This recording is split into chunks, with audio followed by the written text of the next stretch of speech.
So my daughter wanted to go see the Barbie movie, so I took her to go see it. Now I knew there was going to be things hidden within it because all movies drop gems, but I didn't think it was going to be as deep as it was. The Barbie movie is not just about a doll named Barbie. The Barbie movie is about physics, quantum mechanics, space, time, duality, balance, the nature of reality, consciousness, the mind, and creation. Physics has to do with nature and how matter and energy interact with each other, which is why they coupled the movie Barbie and Oppenheimer, which were released on the same day.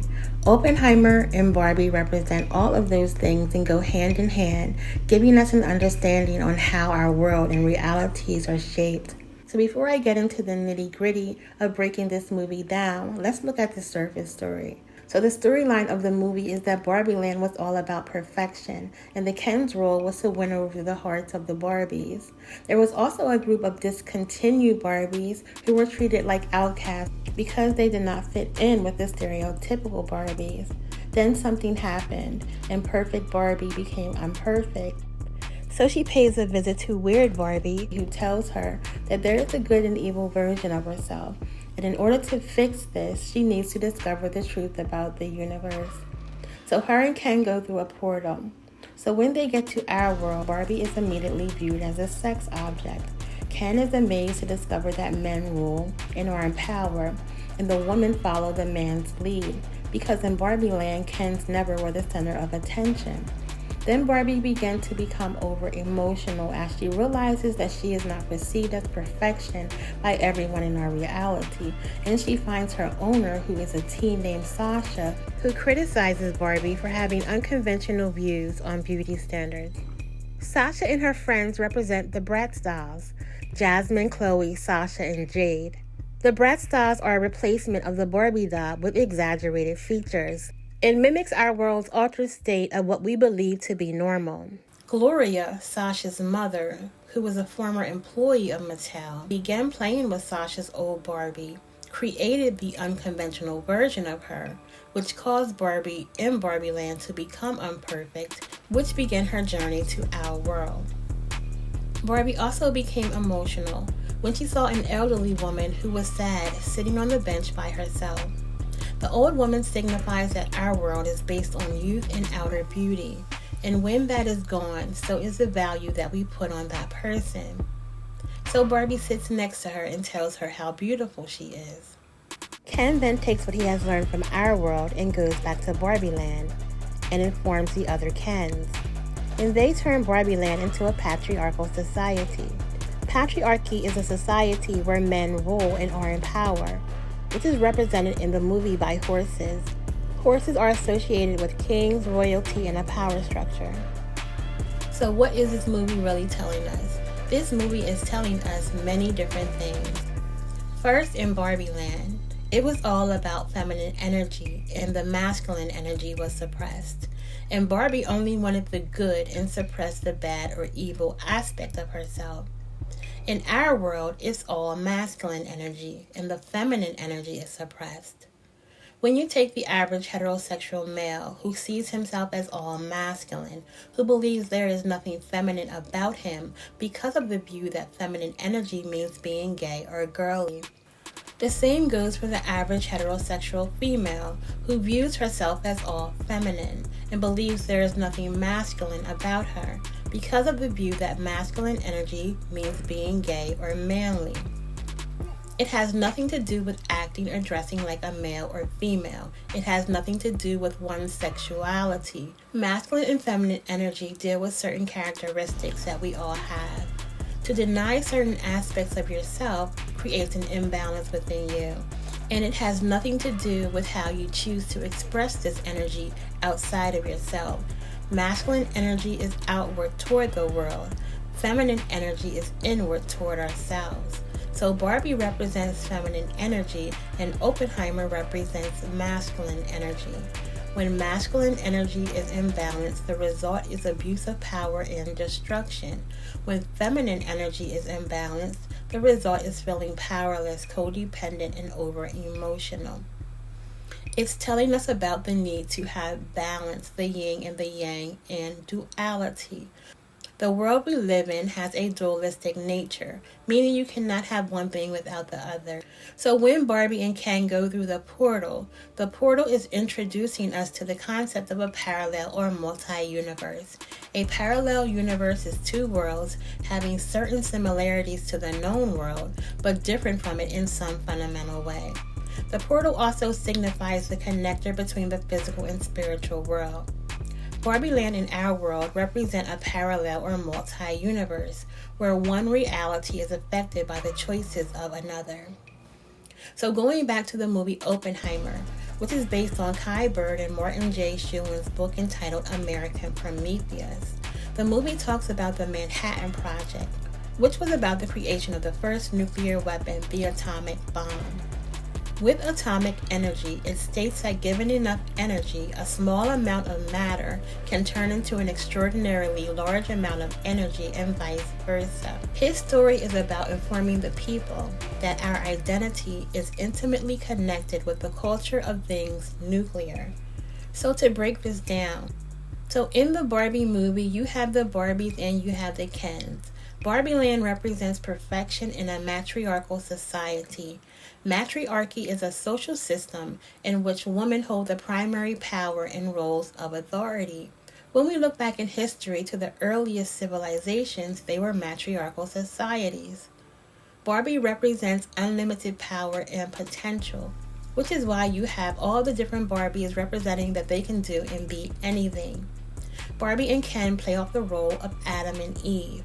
So before Adam and Eve were placed in the garden, they were free. They were just living with no understanding of right and wrong.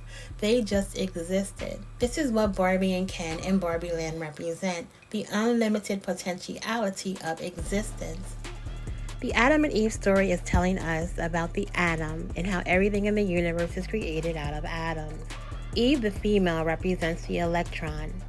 So in the biblical story, when it tells us that God created woman by taking a rib from Adam, Adam is the atom, and the electron's orbit around the nucleus of an atom is called a rib.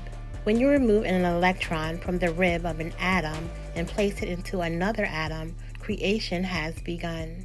Electrons are considered subatomic wanderers that dance around the atomic nuclei, and their trajectories are influenced by probabilities rather than set paths, which shows the universe's inherent flexibility where consciousness weaves its enchanting patterns. Barbie and Ken and Barbie Land mimic this conscious pattern and behavior. They also represent masculine and feminine energy that balance off of each other. So going back to the similarities between Barbie and Oppenheimer and how Barbie and Ken mimic the Adam and Eve story. Adam and Eve represent the atom. Again, the atom is what everything in the universe is made of.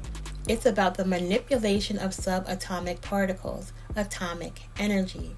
Atoms create molecules, and molecules create cells. Cells are made of proteins, which are a type of molecule in water. Cells create organs, skin, tissue, our body, matter. These movies delve into the quantum physics world, where particles display behavior that defies our conventional understanding.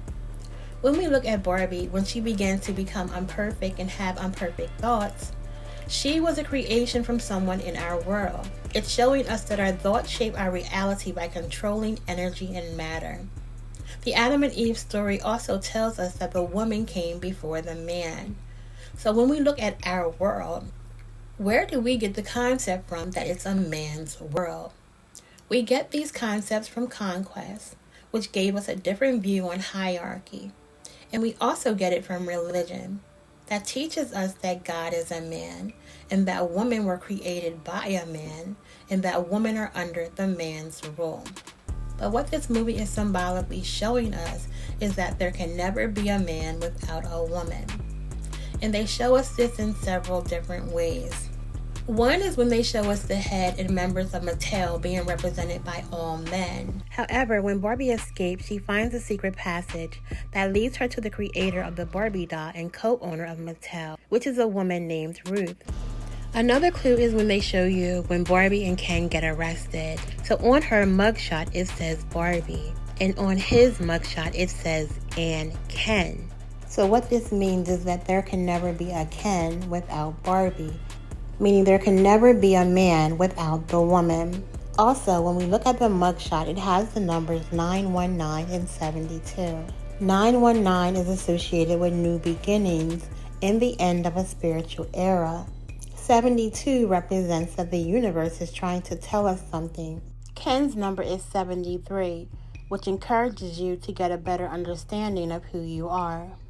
And on the mugshot, it says Venus. We all know the saying, men are from Mars and women are from Venus. Venus correlates with Venus and also has to do with opposites. The other clue is in the beginning of the movie, which is a hint within itself, when they show you the very first Barbie ever created. This Barbie is superimposed, meaning she is greater than life itself, and she is wearing a black and white bathing suit. Black and white represent yin and yang, masculine and feminine energy, duality in the base of consciousness. Barbie Land takes place by an ocean. An ocean is symbolic of the beginning of life. Water represents chaos, the unformed and the unfathomable. Going back to when Barbie met Ruth, the creator of the Barbie doll and co-owner of Mattel, she takes her hand and envisions a montage of women of all ages. This was set to Billie Eilish's song, What Was I Made For? The song talks about being created based on an idea. Everything in the universe is made out of atoms. Them taking each other's hand is symbolic of Michelangelo's painting of God creating Adam. What it is symbolically saying is that creation did not begin with a man, that creation began with the atom, and the superconductor of the atom is the electron, which represents Eve, the woman. It is symbolically telling us that everything goes back to the woman. So when Barbie goes back to Barbie Land, the first person she needed to snap out of it was the president. A president is the head of an organization or society. The president was a black woman because she was the one that could get everything back in order. Everything goes back to the black woman. But someone had to create the black woman, which is another story for another time. But the black woman is the only one that can connect us to not only the physical, but to the spiritual world. At the end of the movie, Barbie wanted to become human. She did not want to be the idea. She wanted to do the imagining and the one creating. One that creates is a God. When we look at the double-slit experiment, when no one is observing the experiment, the particles have unlimited potentiality. But when an observer is present, the particles act differently. This experiment teaches us that the act of observation, driven by consciousness, plays a pivotal role in shaping our reality. So the purpose of the double-slit experiment was to see how particles or matter act. So they began by shooting a band of marbles through one slit, and it appeared as one line or band of marbles on the opposite wall. Then they added 2 slits and shot the marbles through the 2 lines. And we should expect to see 2 bands or 2 lines of marbles on the opposite wall. But then they looked at waves. Now, let's look at waves. The waves hit the slit and radiate out, striking the back wall with the most intensity directly in line with the slit. The line of brightness on the back screen shows that intensity. This is similar to the line the marbles make. But when we add the second slit, something different happens. If the top of one wave meets the bottom of another wave, they cancel each other out. So now there is an interference pattern on the back wall. Places where the 2 tops meet are the highest intensity, the bright lines, and where they cancel, there is nothing. So, when we throw things, that is, matter, through 2 slits, we get this, 2 bands of hits. And with waves, we get an interference pattern of many bands. Good so far. Now, let's go quantum.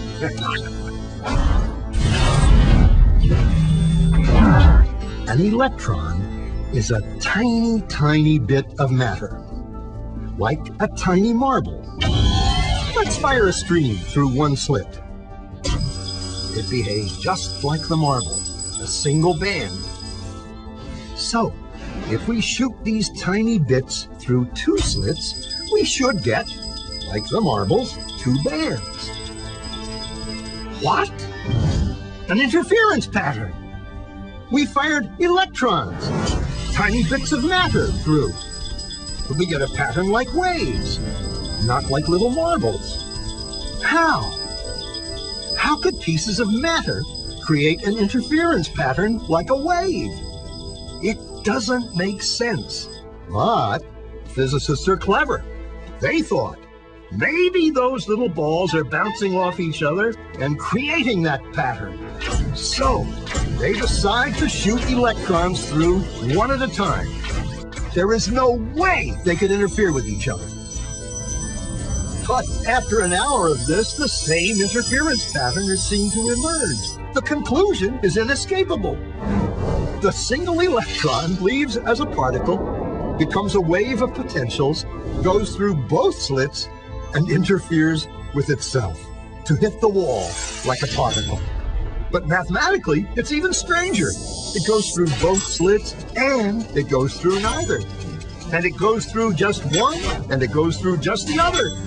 All of these possibilities are in superposition with each other. But physicists were completely baffled by this. So they decided to peek and see which slit it actually goes through. They put a measuring device by one slit to see which one it went through and let it fly. But the quantum world is far more mysterious than they could have imagined. When they observed, the electron went back to behaving like a little marble. It produced a pattern of two bands, not an interference pattern of many. The very act of measuring or observing which slit it went through meant it only went through one, not both. The electron decided to act differently, as though it was aware it was being watched. And it was here that physicists stepped forever into the strange, never world of quantum events. What is matter? Marbles or waves? And waves of what? And what does an observer have to do with any of this? The observer collapsed the wave function simply by observing.